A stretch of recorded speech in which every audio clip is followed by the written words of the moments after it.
Alex Williams, and I'm an artist living and working on the Isle of Wight off the south coast of England, and this is my studio. I've spent all my working life drawing and painting and making prints and paintings and pictures, and I've always been influenced by where I've lived, usually somewhere in the UK. In the spring of 2013, my wife Celia knocked on the door there and beckoned me to the house, and she was very animated. There on her laptop was an email inviting us to the USA for me to be an artist in residence at the Griffis Art Center in New London, Connecticut. A 3-month adventure that would be a life-changing experience. Many years ago I lived and worked in Los Angeles, but New England is not California, and any preconceptions that I had were thin on the ground. I knew about clapboard houses, and I knew that the word was pronounced clabbered, and I knew about the legendary fall colours, but that's Vermont, not New London. But in a way, I didn't want to know too much. I wanted it to be about discovery. And while I was there, I worked very hard on my painting, but I also kept a video diary. And that's the film that you're about to see. It wasn't what I expected, and it changed the whole way I work. Here, Celia and Doug Bjorn are walking down a street in New London where the captains of the whaling ships built their grand Greco-Roman houses. Doug was a great help, and he cordially invited us to various expeditions around New London, showing us its history and revealing some of its secrets.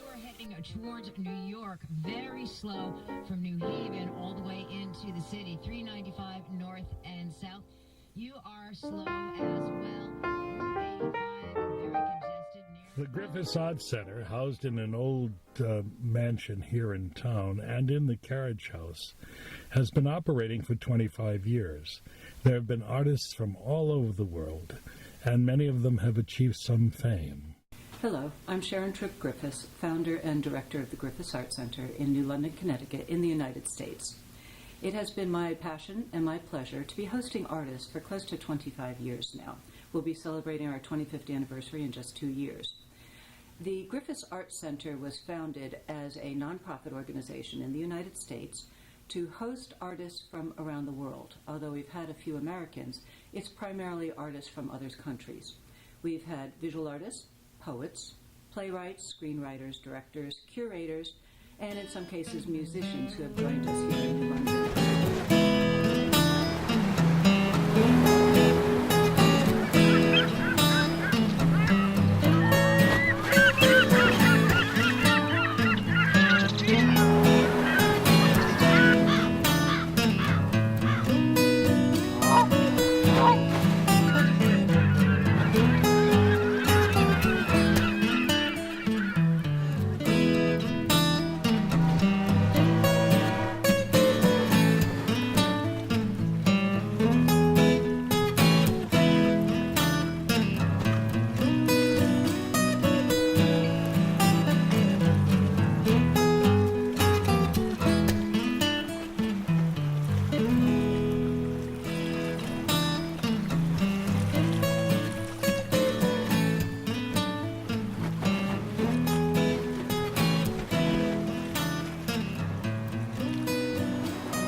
Bonjour Alex, et moi c'est un plaisir d'accepter parce que c'est l'occasion de remercier des gens que tu connais.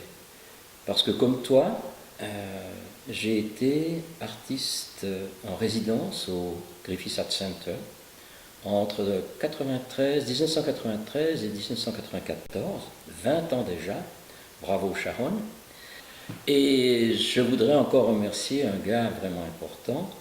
C'est un pianiste ici, dans le Connecticut, Glenn Hardy, avec lequel nous avions fait un projet artistique magnifique et à la faveur duquel il m'avait fait rencontrer Ruth W. Crooker, qui, quelques 10 années plus tard, est devenue mon épouse.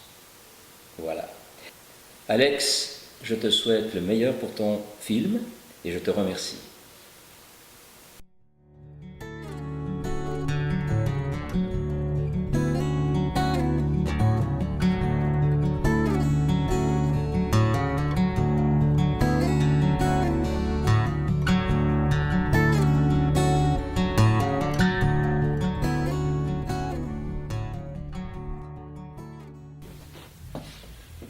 For me, it's all in the drawing, and I think drawing is how you think about painting and how you work ideas out, how you realize things. A lot of these drawings are done from my imagination, and on my way here from the Isle of Wight to New London, which is a long way because we came by ship, I filled a sketchbook full of drawings which became my circus painting. So it wasn't really until I started drawing New London that I really felt that my work was beginning to change.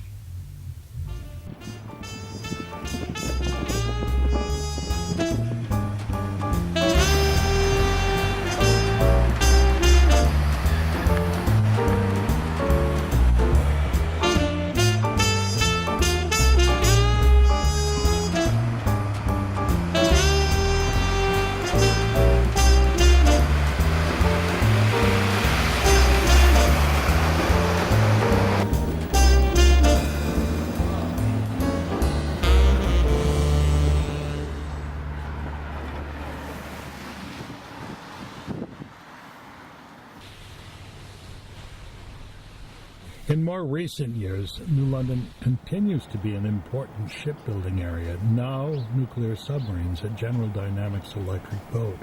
Before that, on the same banks of the Groton side of the river, there were large shipbuilding facilities for the manufacture of battleships during World War I, and even before that, clipper ships, whaling vessels, a long, long maritime history. There's an existing submarine museum with the original nuclear boat, the Nautilus, available for public viewing. I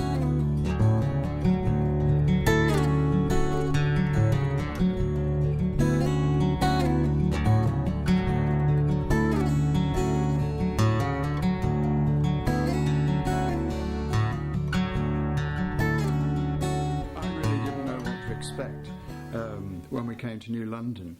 And from the minute we arrived, the sound of the trains coming through, the life on the river, the ferries and ships, even a submarine going by, there is so much going on here. And I like industrial, I like places where things are made and where things happen. And New London has got a lot of industrial buildings, old and new. It's got a lot of churches. It's almost like a museum of architecture. It's just about everything here except that cottage.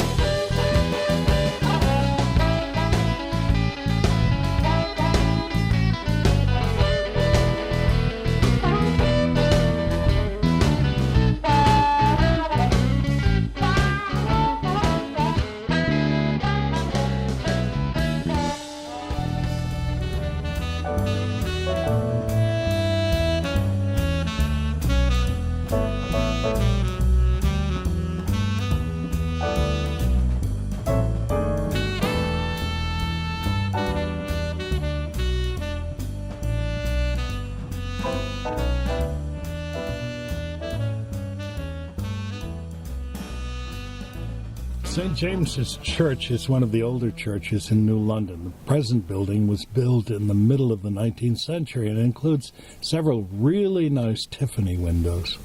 Louis Comfort Tiffany's family was originally from Eastern Connecticut, and he had a sister who lived in New London, so he was a frequent guest here.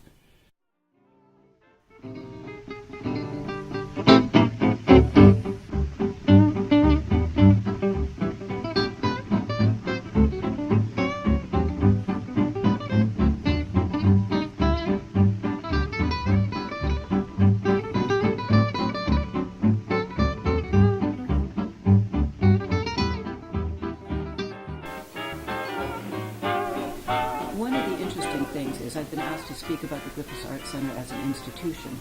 What we've tried not to do is make the institution more important than the artists. The artists are the creative energy, and this is what we want to cultivate, nourish, and encourage. The byproduct, having artists from around the world, is that we have the cultural merging that goes on also. Artists in the beginning were here for 9 months. In this fast-paced world, that doesn't happen anymore. Our residency program is for 3 months. During that time, our artists or other guests are integrated into the community. They're brought into people's homes, they eat in the restaurants here, they go to the performances, and we in turn have the pleasure of coming to their studios, or when we have them over, hearing what they're working on and creating. The board is an all-volunteer board that creates the nucleus of the Art Center with these buildings, and they just want to nurture and encourage the creative process. We're not about the end product, not about selling, not about judgment, just the quality of the art and giving the artists an opportunity to explore some of their different feelings about art in a non-commercial environment with the hopes that something new and exciting will pop up.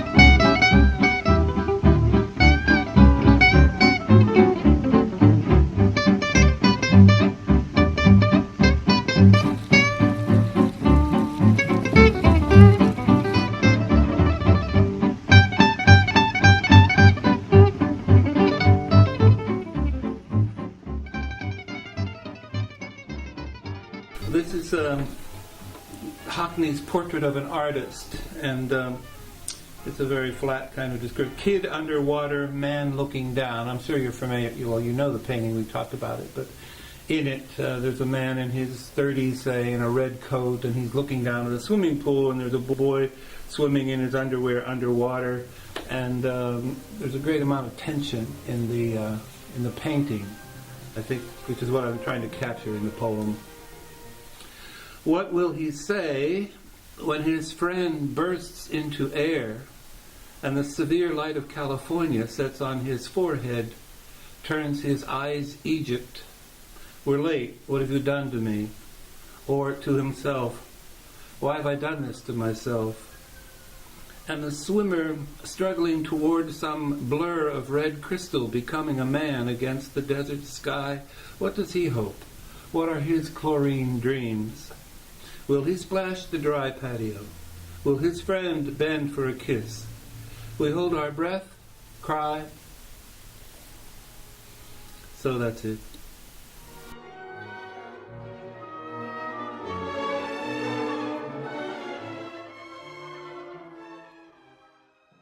Eugene O'Neill lived here in this house, the Monte Cristo cottage, as a young man with his family, with his mother, who was unfortunately a morphine addict, and his father, who was an actor. They were Irish Catholics and not necessarily part of the elite group of summer residents in New London. The Pequot colony was a very important summer colony. He was certainly influenced by the sea, by the people who lived here. Many of his plays are cited here in New London. Long Day's Journey, for example, in this house, the Monte Cristo cottage. Also, Our Wilderness, many of the sea plays. He made quite a scene around town. Both he and his father and brother were noted for hitting the local saloons and patronizing some questionable businesses in town. There's still a tavern here called Duchess Tavern that they used to frequent. Hey, Jim, this is Jason. Thank you. Duchess Tavern. O'Neill frequented Duchess, and it hasn't changed since that time. The walls, the floors, everything's exactly the same. And it's still a favorite drinking and eating spot in town.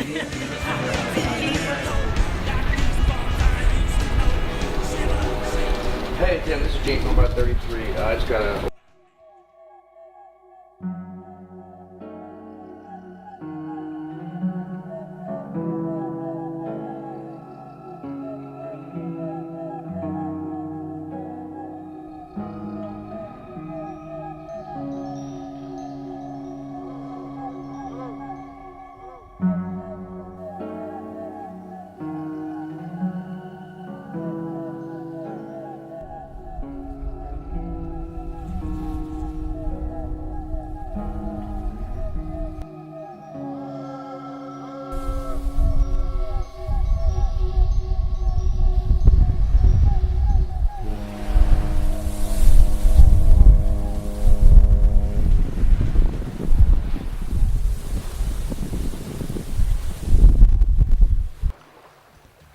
London can be a very noisy place, and after a long day in the studio and doing all the stuff that you have to do, it was lovely to escape to Ocean Beach. Ocean Beach is deserted.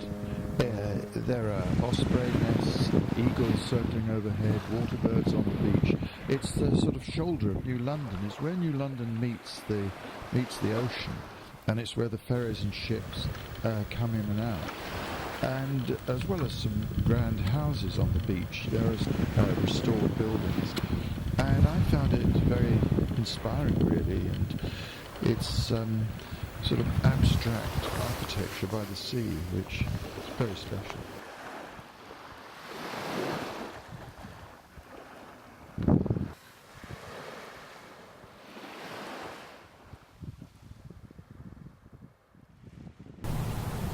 Connecticut College is a very important college in New London, founded originally as Connecticut College for Women. It's now coeducational and has students from throughout the world. The campus, constructed primarily of gray granite, is really attractive and was used as background for the American movie Mary McCarthy's The Group.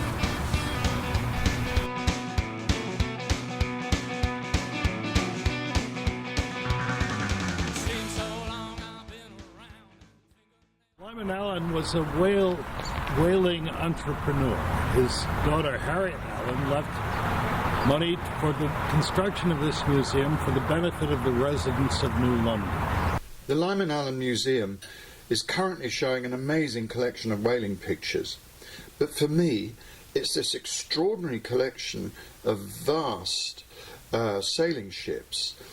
Some of them are over 12 feet high, and they were built by a retired mariner called Pasquale Montesi, who settled here in New England in 1898 in Norwich. And he based his models, all instinctive, there's no drawings, he based them all on his memories of life at sea. Also on show as part of the Christmas Sparkle event is an installation, Unicorn Stampede, by Chamomile Hickson.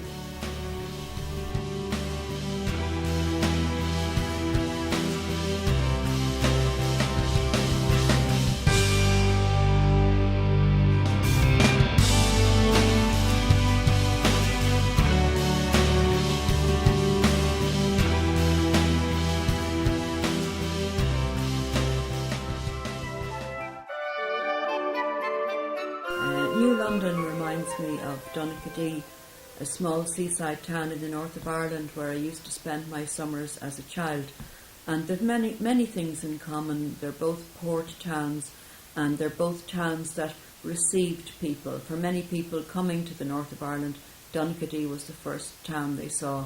For many people coming to New England, New London was the first town they saw. And the book that I'm writing about New London involves many characters, some of whom have just arrived and some of whom are maybe performers. And here again I'm reminded of Donaghadee also, because they had this performing troupe there during the 50s who put on a show every afternoon and every evening, and it was a show which they pretty much made up as they went along. They weren't fazed by anything. They had sketches, piano, they had talent competitions, and I think that is informing the poetry that I'm writing about New London, because I'm creating a cast of characters, and that cast of characters I think can be seen to a certain extent in Alex's painting. He has been painting many buildings, but he has one painting in particular with a cast in front of it as though they're taking a bow, as though they've just finished their show.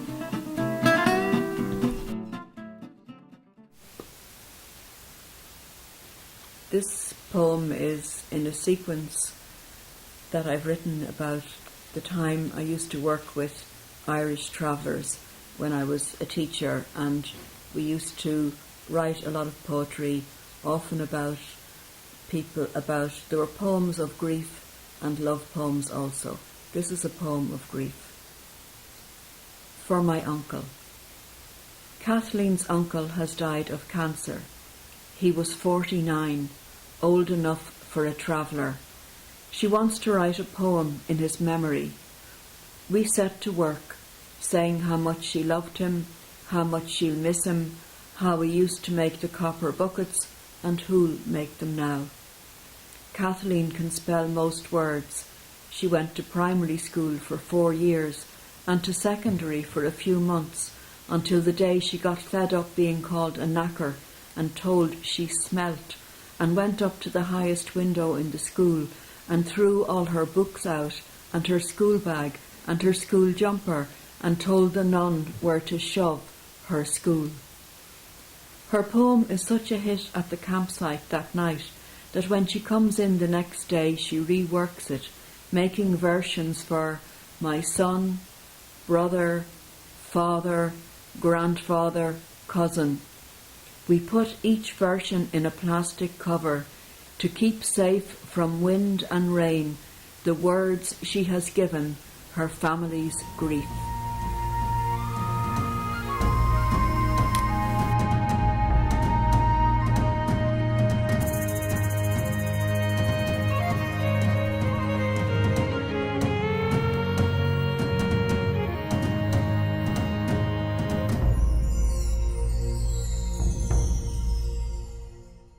The Ancient Cemetery is the oldest colonial cemetery in eastern Connecticut. It was utilized for several years until it was necessary to move to another area because more land was needed. I have 13th generation grandfather and grandmother buried here, James Rogers and Elizabeth Rowland, originally of Stratford-on-Avon. The Ancient Cemetery is also the spot where Benedict Arnold watched the burning of New London and the Battle of Fort Grizzly. Benedict, who is a native of this area, led a loyalist force against the people of New London and was responsible for the death of many of his neighbors and friends. There's a wonderful legend about a woman called Abigail Hinman. Abigail had known Benedict as a child, and her husband was off fighting with the Continental forces. She took a rifle or a musket from the wall and attempted to shoot Benedict when he was standing outside her house. However, the gun didn't go off, so he survived, but she did her best for the colonial cause.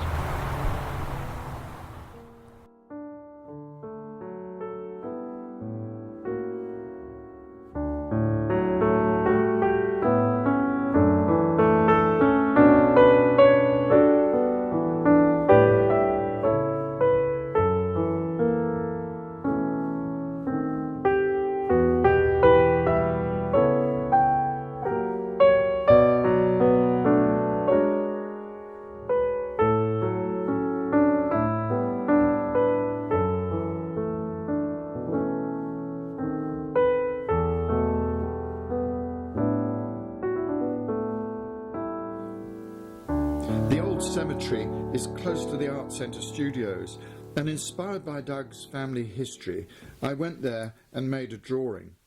This led to a painting which simply took on the rich New England fall colours. We'd had an amazing 3 months because we'd had 3 seasons at the end of the summer, the fall and the beginning of winter. But the time had come to collect my paintings together, all the work that I'd done while I was in the Gemfire studios, and prepare for my exhibition. And then to begin the long journey home to the Isle of Wight and the south coast of England, what seems to be a world away.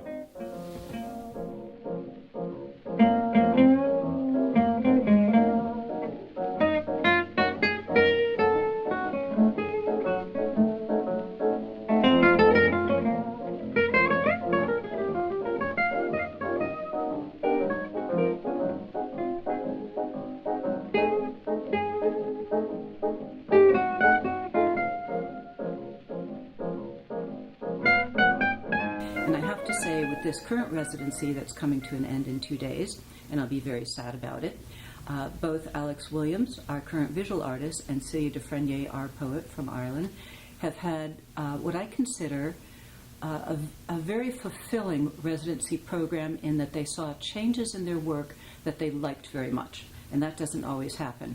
They were a pleasure to have here, and they both spoke English, which is unusual for us, and we'll miss them desperately.